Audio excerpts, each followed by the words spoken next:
평안하세요. 저희 멜번에 다시 또 전염성이 강한 확진자들이 생겨나서 저희가 이번 주는 다시 또 온라인으로 예배를 드리고 있습니다. 다음 주에 다시 또 이제 더 이게 호전되어서 함께 또 예배하고 그런 시간들이 또 다가왔으면 좋겠다라는 마음이 듭니다. 잠깐 기도하고 오늘 또 말씀 선포하겠습니다. 하나님 아버지, 우리가 삶에 가지고 있는 모든 짐들, 또 원치 않는 상황들에 대해서 우리 스스로 그것들을 통제하고 다스릴 수 없을 때마다 또 저희 한계를 느끼고 또 안타까운 마음들이 들지만 오늘 또 예배함으로 하나님의 신실하심을 또 하나님의 거룩하심과 하나님의 공의와 사랑을 오늘도 기억하며 하나님께서 행하실 놀라운 일들을 저희가 기대하며 나아가는 시간들 되게 하여 주시옵소서.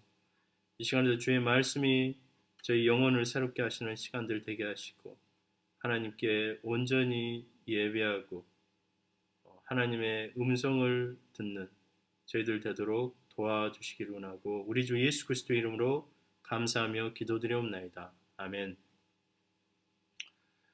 올 한 해 하나님께서 우리 가운데 새롭고 놀라운 일들을 분명히 행하실 것입니다. 그래서 모든 것이 새로워지는, 그래서 하나님의 성전 가운데 하나님의 영광이 다시 회복되어질 것들을 저희는 믿음으로 구하고 나아갈 때 오늘 다시 한번 이 시대 하나님께서 행하실 놀라운 새로운 일들을 저희가 오늘 또 말씀의 은혜 가운데 충만하여 함께 나아가는 시간들 되었으면 좋겠습니다. 오늘은 적응하고 재정립하라라는 내용 중에 오직 마음을 새롭게 함으로라는 제목으로 은혜를 나눌 때 로마서 12장 1절 말씀 우리 함께 읽겠습니다. 그러므로 형제들아 내가 하나님의 모든 자비하심으로 너희를 권하노니 너희 몸을 하나님이 기뻐하시는 거룩한 산 제물로 드리라. 이는 너희의 드릴 영적 예배니라.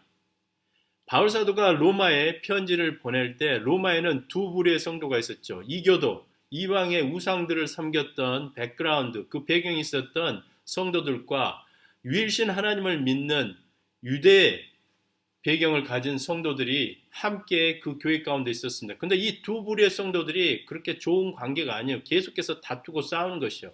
더군다나 율법의 행위로 구원을 얻겠다라고 하는 잘못된 복음이 확산되어 있는 그 터전 위에 오늘 바울 사도는 로마서 11장까지 유대인 배경 또 이방인 이교도 배경을 가진 성도들에게 이러하라고 여러 가지 요청을 각자 했죠. 그다음 12장에 와서 급기야 이 두 부류의 성도를 하나 되게 하기 위해서 오늘 12장의 말씀을 전할 때 12장은 그러므로라고 시작됐죠. 그러므로 너희 몸을 하나님이 기뻐하시는 거룩한 산 제사로 드리라. 이교도에 있어서 우상숭배, 가장 강력하고 큰 우상숭배는 인신제사예요. 몸을 그들의 우상에게 바치는 거죠. 특별히 아들, 딸들을 몰래에게 드리는 우상숭배가 성행했죠. 유대인들에게 있어서 하나님의 믿음의 조상인 아브라함을 통해서 하나님께서 말씀하셨던 것은 뭐냐면 내 독자 이삭을 번제로 산 제사로 드리라라고 했습니다. 유대인 또 이교도 배경을 가진 이방인 배경을 가진 성도들에게 오늘 바울 사도는 누가 옳고 그르다 얘기하지 않냐고 너희 몸을 하나님이 기뻐하시는 거룩한 산 제사로 드리라라고 요구하고 있습니다. 근데 우리의 몸을 하나님께 또 생명을 하나님께 드리는 것, 또 우리의 자녀들을 하나님께 드리는 것, 그게 정말 쉬운 일이 아니죠. 우리 자녀들 손 하나에 가시 하나만 박혀 있어도 부모로서 어떻게 해야 될지 모르잖아요. 근데 심지어 그렇게 우리 자녀들을 소중하고 애지중지한데 그 자녀의 생명을, 때로는 내 생명을 하나님께 드린다라는 거. 근데 오늘 바울 사도는 2000년 전에 이미 하나님께서 하셨던 요구 사항들을 오늘 로마의 성도들에게 다시 얘기할 때 어떤 의미가 있다라고, 하나님께 드리는 것은 어떤 의미가 있다라고 설명하지 않고 단도직입적으로 너희 몸을, 너희의 자녀들의 몸을 하나님께 산 제사로 드리라고 하시는 이유. 바로 우리는 생각도 못하죠. 내 자녀를 하나님께 상명을, 자녀를 이렇게 드린다는 거 상상도 하지 못하는데, 오늘 바울 사도가 이 말씀을 우리에게 하시는 이유는 우리의 생명, 우리의 자녀의 생명을 하나님께 직접적으로 드리라는 얘기가 아니라, 너희들이 하나님에게 너희 생명, 너희 자녀들의 생명도 드릴 수 없을 정도로 그 힘든 일을 하나님께서는 자기 아들에게 바로 대속할 수 있는, 그래서 큰 못을 가져다가, 대못을 가져다가 십자가에다 그 아들을 못 박아서 내어주시는, 우리는 도저히 할 수 없지만 하나님은 하나님의 아들을 우리에게 주셨다라는 말씀을 하시는 거죠. 그것을 우리에게 각인시켜 주기 위해서 너희 몸을 하나님께 거룩한 산제사로, 너희 자녀를 하나님께 거룩한 제물로 드리라고 오늘 말씀하고 있을 줄로 믿습니다. 수년 전에, 지금은 지난 얘기죠. 그리고 해피엔딩이에요. 좋은 이야기. 저희가 따로 예배를 드리다가 주일학교를 하는데 아이들이 싸웠어요. 좀 큰 아이들이 싸웠기 때문에 좀 문제가 확대될 수 있죠. 그래서 그런 일이 일어나면 저희는 인스턴트 리포트 가서 이제 리포트 적고 아이들 만나보고 이렇게 다 합니다. 근데 정작 문제는 뭐냐면 아이들은 금방 회복이 돼요. 부모님이에요. 내 자녀가 손해를 봤다, 아니면 물리적으로 뭐를 가했다라든가, 아니면 피해를 봤다든가, 쉽게 말하면 한 대 맞았다든가 한 대 때렸다든가, 맞아도 부모님의 마음이 상하는 거고 때려도 부모님의 마음이 상하는 거예요. 근데 그 상황을 놓고 문제가 커질 수 있는 그 상황 가운데 두 어머니가 제가 요구하지도 않고 시키지도 않았는데 와서 그러시는 거예요. 서로에게 우리 이걸 더 이상 문제 삼지 말자, 이러쿵 저러쿵 따지지 말자, 네 아들이 잘했네, 내 아들이 잘했네 얘기하지 말자, 여기서 풀스톱 하자는 거예요. 저는 그때 정말 뭔가 새로운 충격을 좀 받았습니다. 정말 내 소중한 자녀에 대해서 뭔가 피해를 보고 이거에 대해서 그걸 가지고 문제 삼을 수 있었겠지만, 그런 부모님 마음이 뭔가가 자기 자식도 자식이지만 이것을 더 이상 확대시키지 않는, 뭔가 하나님께 올려드리는 그런 마음들이 느껴지는 거예요. 얼마나 뭔가를 그 문제 삼고 싶겠습니까? 그런데 하지 않는, 그만큼 소중하기 때문에. 근데 몇 년 후에 그 아이들과 함께 제가 볼링을 치러 갔어요. 다른 아이들과 함께. 근데 그 두 아이를 유심히 관찰을 했죠. 근데 잘 지내요. 잘 따르고 잘 돌봐주고. 또 몇 년이 지났어요. 그러니까 한참 오래된 이야기죠. 지금은 이 두 아이들이 아주 건강하게 잘 컸어요. 그때 그것을 문제 삼고 계속 어떤 것들을 우리가 추궁하고 그랬더라면 아마 아이들도 상처가 되고, 아마 교회에 대한, 또 어른들에 대한, 또 상대 아이에 대한 깊은 고통 때문에, 제 생각에는 한 아이가 교회를 떠나든지 두 아이가 떠나든지 부모님들이 막 힘들어가지고 막 싸워서 문제가 될 것 같았지만 결코 그렇게 되지 않는, 그것은 온전히 나의 소중한 가장 귀한 것을 정말로 하나님 앞에 올려드리는 마음으로 살아가는, 그래서 바울 사도가 오늘 로마의 유대 배경과 이교도 배경을 가진 성도들이 이러쿵저러쿵 싸울 때 그 두 성도들에게 동일하게 너희 몸을, 다른 사람이 어떻게 하든 건 상관없이 너희 몸을 하나님께 거룩한 산 제사로 드리라고 요구하고 있습니다. 오늘 우리는 이렇게 소중한 자녀들을, 또 내 몸을 하나님께 드린다라는 것, 한 번 정도 생각도 해보고 마음도 먹어보고, 우리가 실제로 그렇게 하지 못하지만 마음으로 생각도 해보겠지만 도저히 마음으로 생각으로도 안 될 때가 있어요. 내 자녀들, 내 가장 소중한 내 몸을 하나님께 거룩한 산 제사로 드린다라는 것. 생각과 마음을 먹어보지만 그것조차 불가능합니다. 그래서 오늘 로마서 12장 2절 말씀에 너희는 이 세대를 본받지 말고 마음을 새롭게 함으로 변화를 받아 하나님의 선하시고 기뻐하시고 온전하신 뜻이 무엇인지 분별하도록 하라. 이 세대를 본받지 말고 마음을 새롭게 함으로 변화를 받아 하나님의 온전하신 뜻을 분별하도록 하라는 것이죠. 내 마음과 생각에서 내 몸과 내 자녀들을 하나님께 드릴 수 없습니다.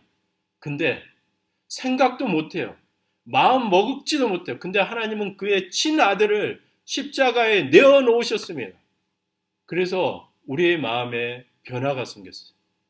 얼마나 나를 사랑하셨으면 그 아들을 십자가에 내어놓으셨는가. 그래서 그 아들을 내어놓으신 하나님의 사랑을 그때 받아들이면서 내 삶에 변화가 일어났는데 어떤 변화가 일어나냐? 이제는 내 마음과 생각대로 살았어요.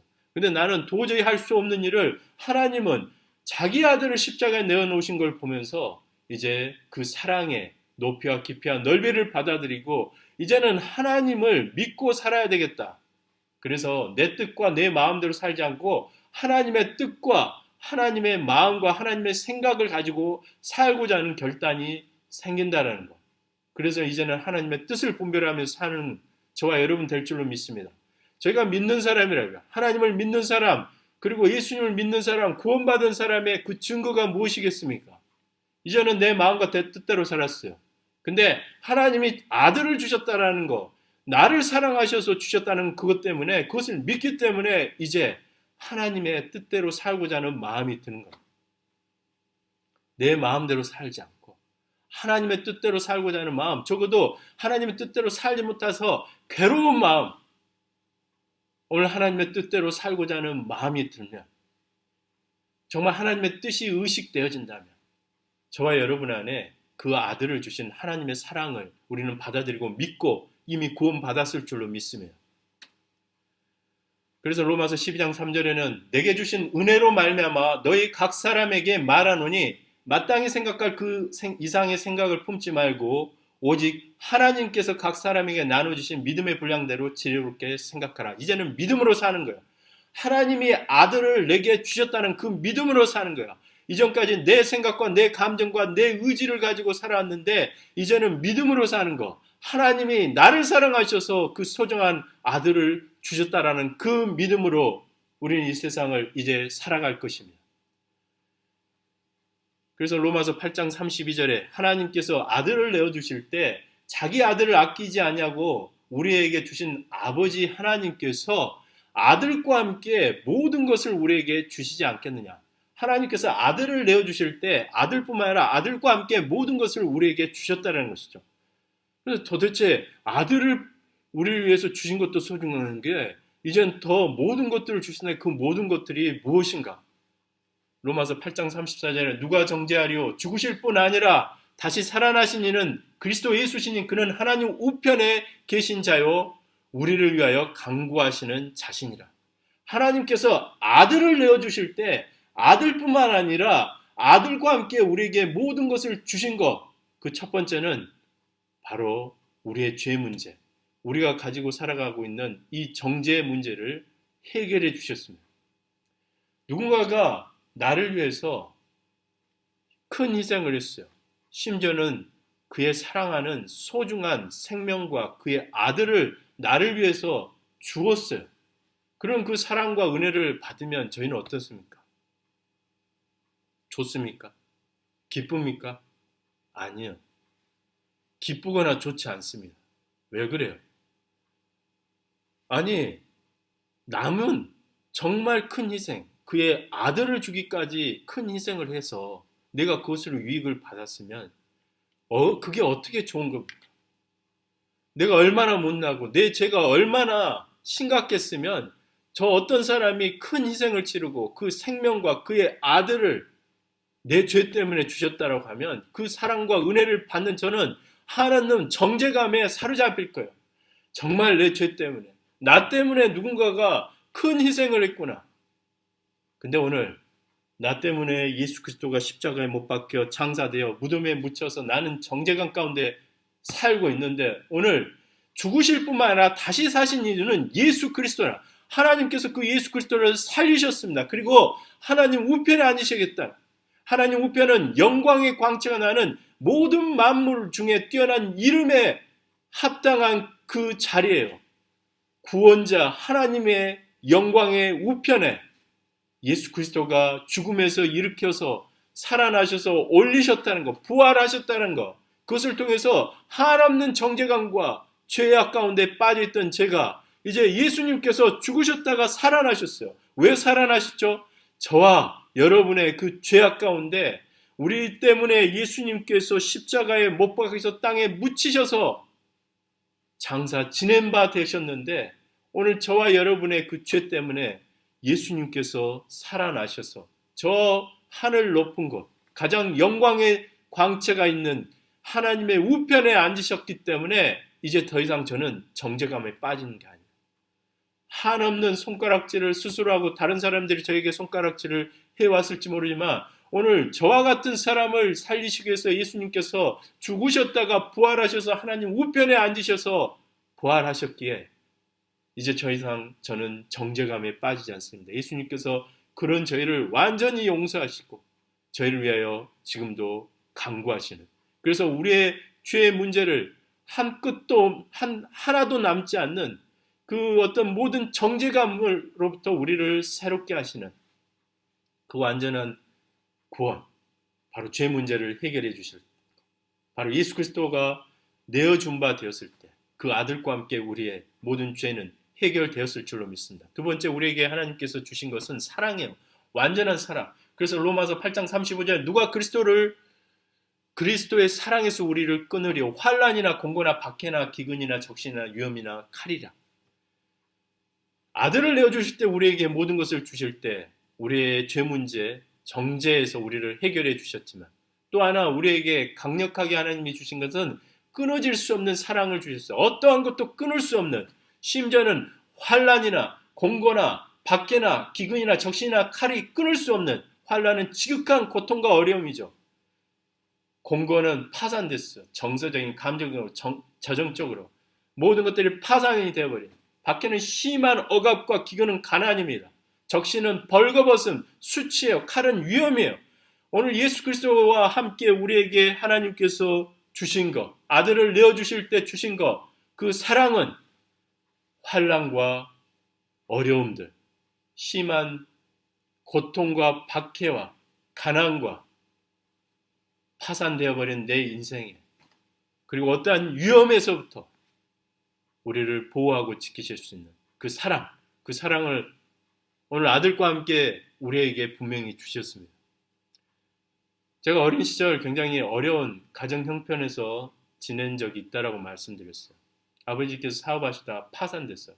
공고하고 집안은 환난과 심한 기근, 가난 속에서 허덕이는, 그래서 서로 관계가 막 깨어지고 뭐 제대로 된 게 하나도 없는 채 모든 위험에 노출되어 있는, 재정적인 어려움도 오고 그러다 보니까 제가 초등학교, 중학교 때 치과를 제대로 못 갔습니다. 치료를 못 받으니까 매년 몇 차례씩 심한 치통이 오는 거예요. 저 밑에 그 신경이 건드려지니까 막 부어오르고 밥은 못 먹고 또 잠도 못 자고, 매년 그렇게 몇 번을 지내고 나니까 제가 중3 때 되니까 어떤 생각이 드냐면 이거 평생 또 이렇게 고통 가운데 사는가 보다. 그래서 진짜 죽고 싶은 생각이 듭니다. 너무 고통스러워서 소망은 안 보이고 이렇게 평생 이렇게 아프면서 사는구나. 그래서 그런 죽고 싶다라는 생각이 들고 길을 뭐 이렇게 갔다가 뭐 오토바이가 와서 저를 쳤습니다. 그래서 멀리 날아갔죠. 그래서 공중에서 붕 떠서 멀리 날아서 땅에 떨어졌는데 이제 병원에 실려가가지고 뭐 이렇게 엑스레이도 찍고 검사하는데 이상은 없었어요. 근데 사고 내신 분이 저한테 나중에 약이라도 좀 바르라고 5,000원을 쥐어주시는 거예요. 저는 다른 아이들에게 그 5,000원은 아무것도 아니겠지만 저한테는 큰 돈이었어요. 그런 돈을 받아본 적도 없고 제가 가져본 적도 없어요. 집에 쩔뚝쩔뚝 그 5,000원을 손에 쥐고 와서 아무에게도 말을 못하죠. 사고 났다라고 얘기도 못하고. 그래서 그 5,000원을 정말 소중하게 간직하는, 근데 형이 집안도 이렇고 진짜 공부도 못하겠고 자기 이제 공부 그만두고 서울 가서 돈 벌러 가겠대. 가출하겠다. 부모님한테 알리지 않고 저한테 얘기하는데 어떻게 합니까? 이미 결정은 한 것 같고 형을 떠나 보내야 되는데 제가 진짜 형 사랑하는 마음, 아끼는 마음 때문에 할 수 있는 게 별로 없어. 그래서 그 간직했던 5천 원을 꺼내다가 형의 손에 쥐어줬습니다. 그러면서 이 돈이 어디서 났는가 말을 못하죠. 왜냐하면 괜히 얘기하면 물론 그거 안 가져갈 것 같진 않아요. 하도 돈이 없으니까. 근데 너무 미안해 할까 봐 말을 못하고 그냥 형을 그렇게 떠나보내는. 오늘 하나님께서 그 아들을 우리에게 주실 때 그렇습니다. 우리가 죄를 짓고 우리 죄 문제를 해결해서 너 때문에 내 아들을 줬다. 네가 죄를 지어서 이렇게 내 아들을 준다고 한 게 아니라 우리가 태어나기 전에 우리가 죄를 짓기 전에 우리가 환난이나 공고나 박해나 기근과 적시나 칼에 위험에 처하는 이 상황이 오기도 전에 하나님께서는 이미 우리가 태어나기도 전부터 그의 아들을 우리를 위하여서 십자가에 내어놓으시고 온전한 사랑을 부으시고 우리가 그것을 인식하든 인식하지 못하든 하나님은 우리에게 그 사랑을 부으셨습니다. 우리가 하나님을 믿기 시작하고 하나님을 찾기 시작하고 하나님을 만나기 시작하고 그제서야 우리의 눈이 띄어지고 우리가 받아들여지고 믿어지는 것은 내 죄 때문이다. 하나님은 심지어 그의 아들까지도 내게 주셨구나. 그 복음을 내가 듣고 나니까 막 가슴이 저며드는 거야. 막 정죄감에 빠지는 거야. 근데 오늘 하나님께서 그 사랑을 죽은 아들을 살리셨어요. 살리셔서 하늘 높은 곳에 가장 영광스러운 자리에 놓으심으로 인해서 저와 여러분에게 더 이상 정죄감 가운데 살지 말고 과거에 살지 말고 환난이나 공고나 박해나 기근이나 벌거벗은 수치나 위험이나 어떠한 고난 가운데서도 이겨낼 수 있는 그 사랑, 십자가에 못 박혀 돌아가신 것뿐만 아니라 그 예수 그리스도를 살리셔서 만물이 경배하는 예배자로 또 예배할 대상으로 하나님 우편에 두신 그 놀라운 복음 때문에 우리는 이제 어떻게 살 것입니까? 그러나 이 모든 일에 우리를 사랑하시는 이로 말미암아 우리가 넉넉히 이기느니라. 이제는 하나님이 주시는 사랑, 우리를 더 이상 정죄감 가운데 두지 않는 하나님의 완전한 사랑, 그 사랑 때문에 환난과 공고와 박해와 기근과 칼과 적신과 바로 우리 삶의 모든 도전과 역경과 가난과 파산맞은 듯한 우리 삶의 어떠한 부분, 심각하게는 요즘같이 우리의 생명을 위협하는 그러한 어떠한 칼날 앞에서도 우리는 당당히 이제는 믿음으로 이기는 저와 여러분 되시기를 주의 이름으로 축원합니다. 기도드리겠습니다. 하나님 아버지, 그 사랑의 높이와 깊이와 넓이가 날마다 이 삶 가운데 더 깊어지고 넓어지고 더 성숙을 향하여 나아가는 저희들 되도록, 그래서 하나님의 온전한 사랑이 무엇인지를 십자가의 예수 그리스도의 죽으심과 부활을 통해서 우리가 오늘 또 새롭게 깨닫는 저와 여러분 될 수 있도록, 또 우리 모두 될 수 있도록 하나님 도와주시고 이끌어 주시옵소서. 우리 주 예수 그리스도의 이름으로 기도드립니다. 아멘.